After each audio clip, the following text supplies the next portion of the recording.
আমরা আপনারা সবাই জানেন যে টাইমস 24-এর যে সাংবাদিক সুদীপ আচার্যের উপর গতকাল রাতে ব্রুটালি অ্যাটাক করা হয়েছে।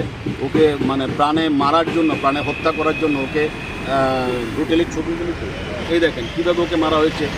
লোয়ার রড দিয়ে, আর্মস দিয়ে ওকে তুলে মারা হয়েছে। ওর একটা স্বর্ণের চেন ছিল, চেনটা ওরা নিয়ে গেছে এবং এগুলো 7-8 জন ছিল। তো আমাদের মনে হয় আরও ছিল সংখ্যায়, ওরা পালিয়ে গেছে। তো আমাদের দাবি যেটা, সেটা আমরা আজকে থানায় এসেছি সবাই মিলে, আমতলী থানাতে, যেহেতু ঘটনাটা আমতলী থানা এলাকায় হয়েছে। তো আমাদের একটাই দাবি যে এসপিকে এখানে আসতে হবে, ঘটনাস্থলে আসতে হবে। এর আগে এই যে প্রসেনজিৎ তারার উপর অ্যাটাক হয়েছে 3 জনের উপর মোটচুমনি এলাকাতে। তারপরে এই মনে হয় 2 মাসের মধ্যে আবার হয়েছে সাংবাদিকের উপর।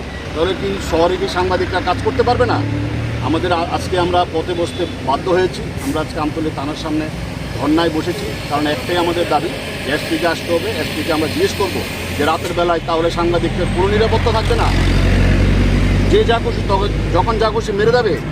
এইটারই আমাদের একটাই দাবি যে এসপিকে আসতে হবে। আমরা থানাকে জানিয়েছি, আমি নিজে ডিজিপি সাহেবের সাথে কথা বলেছি ফোনে, এবং ডিজিপি সাহেবও আমাদের আশ্বস্ত করেছেন।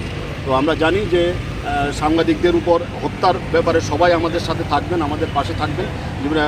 আহত করার ব্যাপারে যেভাবে ব্রুটালি মেরেছে সাংবাদিকদের, এর আগেও 2 জন সাংবাদিককে হত্যা করা হয়েছে এ রাজ্যে। তো আমরা চাই না এই ধরনের ঘটনার আবার পুনরাবৃত্তি ঘটুক।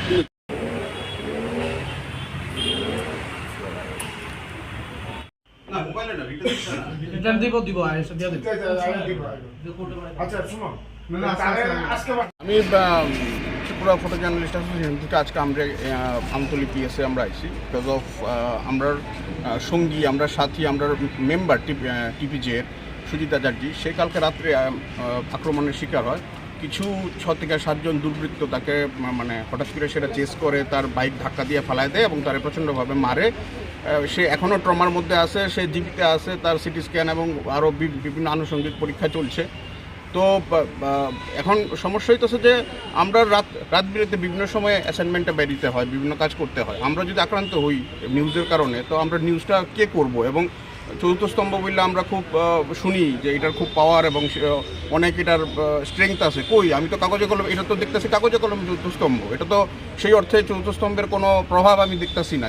যেভাবে বাড়তেছে, রিসেন্টলি বিভিন্নভাবে সাংবাদিক আক্রান্ত হইতেছে, সুজিত তারই একটা নমুনা মাত্র।